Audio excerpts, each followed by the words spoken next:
é o conceito de filiação, pessoal?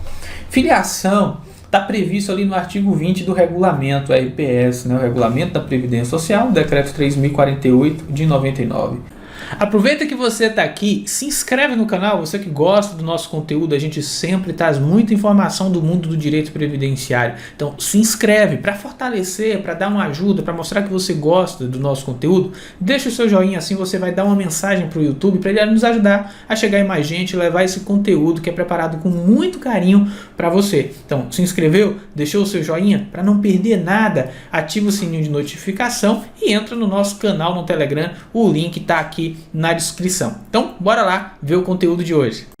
Filiação é o vínculo que se estabelece entre pessoas que contribuem para a Previdência Social e essa da qual decorrem direitos e obrigações. Mas traduzindo, é uma ficção jurídica. Toda vez que alguém bota no coração o desejo de vender algo, de empreender ou de fazer uma atividade remunerada, no momento que ela começa a exercer de fato aquela atividade, naquele momento ela se filiou, houve uma mágica previdenciária e ela foi vinculada ao regime geral de previdência social. E essa mágica dá a essa pessoa direitos e obrigações, ou obrigações e direitos. Na verdade, quando você imagine aí, eu trabalho desde os 7 anos de idade. Mas trabalhando oficialmente, porque quando a gente é criança, a gente trabalha, né? Brinca, trabalha, ajuda os pais e tal. Mas trabalhando oficialmente, eu trabalho desde os 13, tá? E sempre trabalhei vendendo salgado nas ruas, começamos por aí, mãe fazia coxinha. Naquele momento lá, se eu já tivesse a idade, nós já estudamos que a idade para a pessoa ingressar no regime geral da Previdência Social em tese não, prevista legalmente, atualmente é 16 anos, mas ali, quando eu estava ali vendendo salgado, eu falava, lanche, coxinha, quibe, esfirra. Na hora que eu fiz isso pela primeira vez, houve a mágica previdenciária. E havendo essa mágica previdenciária, eu fui vinculado ao regime geral de previdência social. Claro, não fui porque tinha 13 anos, mas quando eu fiz isso pela primeira vez, já tendo 16 anos, automaticamente ali, naquele momento, eu me filiei ao regime geral de previdência social. Tá? Então, o que é que acontece? Chegou um servidor do INSS e falou assim, opa, Salomão, você ofereceu aí uma coxinha, um quibe, agora você está registrado? Não, é uma ficção jurídica, é uma brincadeirinha que tem repercussão verdadeira, tá? Na vida prática de todos nós. Tá entendendo? Coloca assim, estou entendendo aqui nos comentários para eu saber, tá bom? A Sâmia está perguntando se as aulas anteriores aqui estão disponíveis para quem é aluno do projeto INSS, e algumas eu deixei abertas, tá? Dá uma olhadinha na descrição do vídeo no YouTube, você vai encontrar algumas sim, mas não são todas não, tá bom?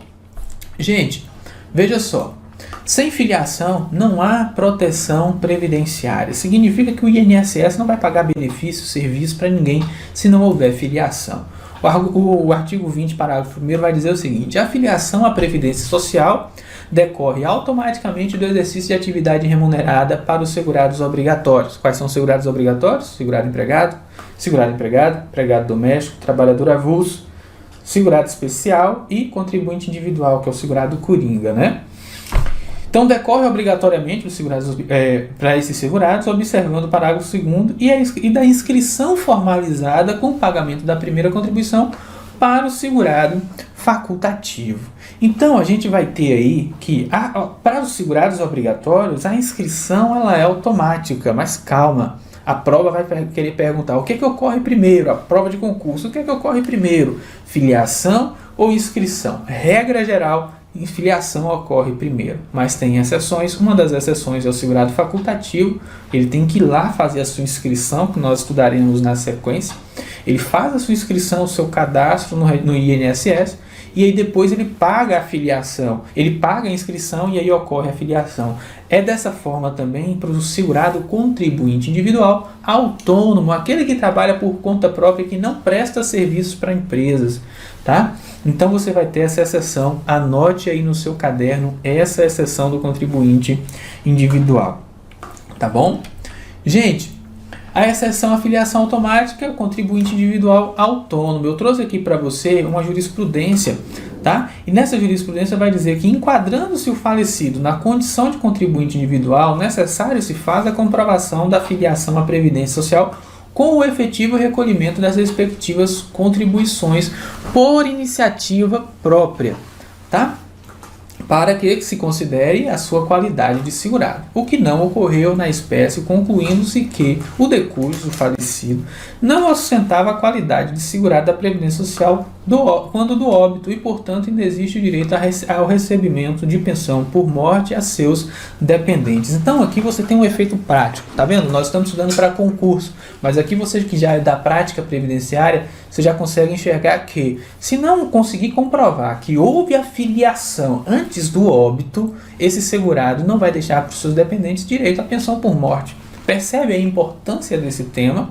Então, a filiação, ela deve ocorrer em vida, tá? Claro, o INSS não tem uma linha espiritual, então a pessoa tem que ser em vida, ela tem que começar a contribuir antes. Não adianta depois a pessoa vir, não, meu parente morreu, nunca contribuiu, eu posso pagar para ele ter direito, para eu ter direito à pensão por morte, eu pago agora. Depois que ele faleceu, não vai rolar, tá? A gente já viu que os segurados obrigatórios, regra geral, é que a filiação é automática. Ó, o picolé, no caso hoje, sou advogado. Digamos que eu tivesse tido a oportunidade de só começar a trabalhar depois que eu fiz a faculdade de Direito. Aí eu me formei, peguei a carteirinha da OAB, e aí agora eu vou lá, organizo o meu escritório, boto a plaquinha na porta e falo, a partir de agora eu sou advogado, meus clientes venham até mim. Se eu fizesse isso, tivesse acontecido comigo, na hora que eu fizesse isso, meus clientes venham até mim pelo poder da minha vontade. No momento que eu fizesse isso, naquele momento ali, a mágica da filiação aconteceria e eu estaria vinculado ao regime geral de previdência social. Perceba que aqui no parágrafo 1º do artigo 20 diz o seguinte: a filiação à previdência social decorre automaticamente do exercício da atividade remunerada. Não diz automaticamente do primeiro dinheiro ganhado.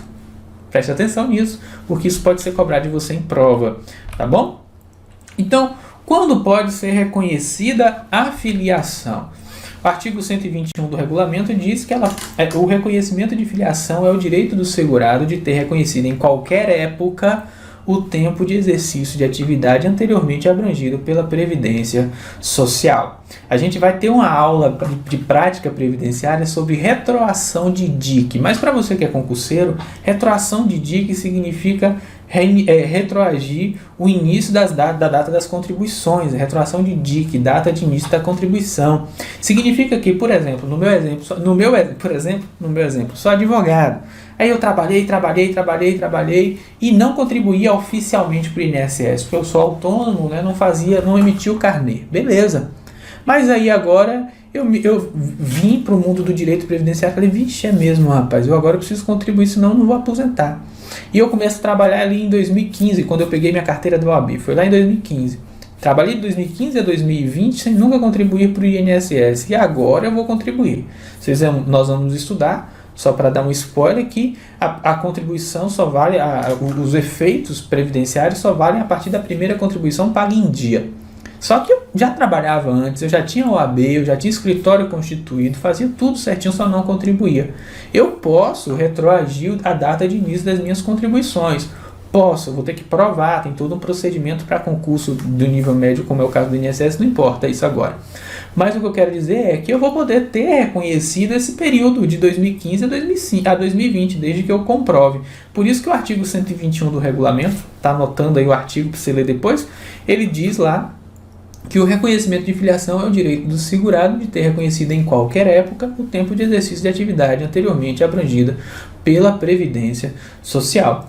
Tá? Então não corre aquele risco, eu trabalhei e agora aquela atividade não existe mais, eu perco aquele vínculo que eu poderia ter com o INSS? Não, tá bom? Na sequência, a gente vai ver as idades mínimas e máximas para filiação. Olha só, regra geral, 16 anos. Daí que eu disse que quando eu comecei lá com 13 anos de idade, trabalhar, vendendo salgado na rua, aquele período ali eu não poderia ser considerado segurado do regime geral de previdência. A exceção é o menor aprendiz que ele tem 14 anos, tá? Nós temos aqui uma limitação para o empregado doméstico. O empregado doméstico ele deve ser necessariamente maior de 18 anos, ter pelo menos 18 anos, tá? Por quê? Porque é uma atividade perigosa, insalubre, que pode ali atrapalhar o desenvolvimento do adolescente. Essa é a ideia do legislador, Joia? E se o empregador contratar antes de 14 anos, o que é que acontece? Né? Bem, o entendimento é pacificado. Essa regra da idade é para proteger a criança e o adolescente. Tá? Então, havendo trabalho, comprovando-se esse trabalho antes dos 14, às vezes até antes dos 10 anos, é possível sim que seja reconhecido esse tempo de contribuição no INSS. Regra geral é que o INSS não vai reconhecer e vai ter que ser necessária uma ação judicial. Tá? Mas já é possível, por exemplo, acontece demais com segurado especial. Tá bom? Mas isso é coisa de prática. O que eu preciso que você saiba é, se a prova, estamos estudando para concurso, né? Se a prova perguntar, falar, regra geral, para ser filiado do INSS é necessário ter 16 anos. Verdadeiro ou falso? Verdadeiro, ele foi de regra geral. Agora, se ele limitar essa questão e falar, não é possível que menores de 16 anos sejam filiados ao regime geral de previdência social. Pém, tá errado. Por quê? Porque 14 anos você pode ser menor aprendiz. E PEN2 está errado. Por quê? Porque nos casos em que, mesmo sendo menor até do que 14 anos, a jurisprudência reconhece, tá? Pode reconhecer esse tempo e fazer contar para o INSS. Vamos lá. Agora, até a Lei 8213 de 2012, até a vigência da lei, até a lei entrar em vigor, tá? Era 12 anos, de 91. Depois, de 91 até 2008, passou a ser 14 anos.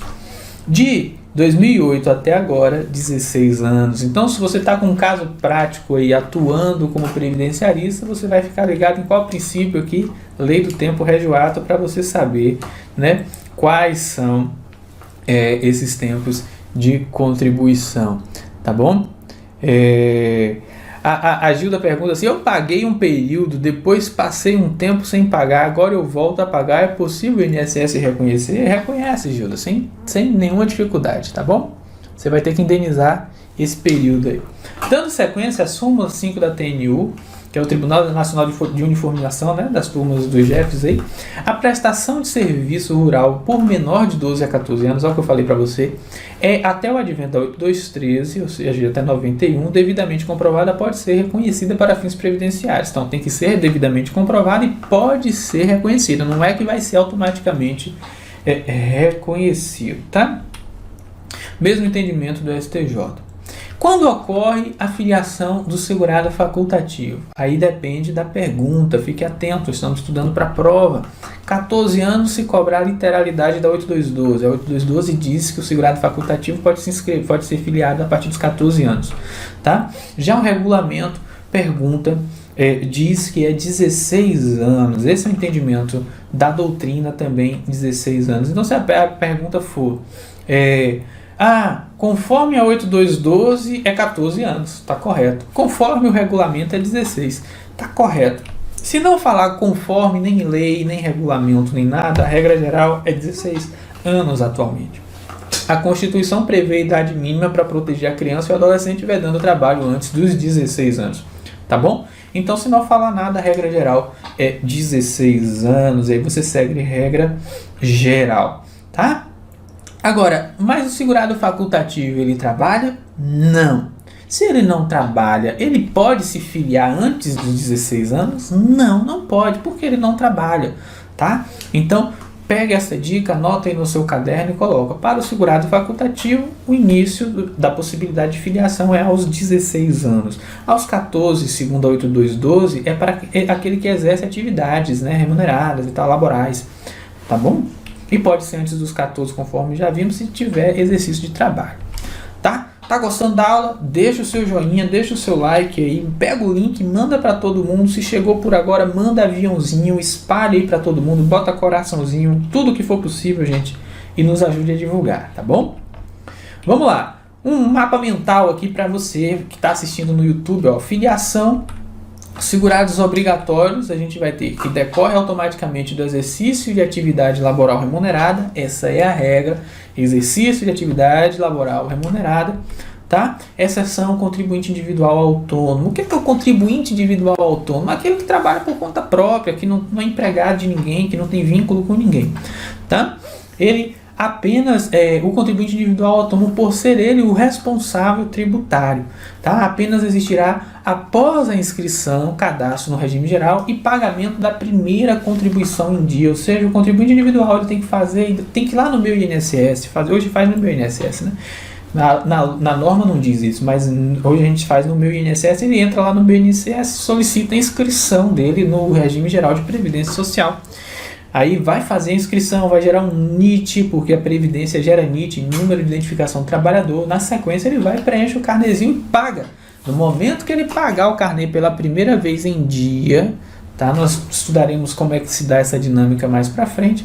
Aí ele passa a ter direito aos benefícios e serviços da Previdência. Já os segurados facultativos, eles apenas terão inscrição, tá? A filiação também após a inscrição, cadastro no regime geral, tá? Depois de terem pagos a primeira em dia.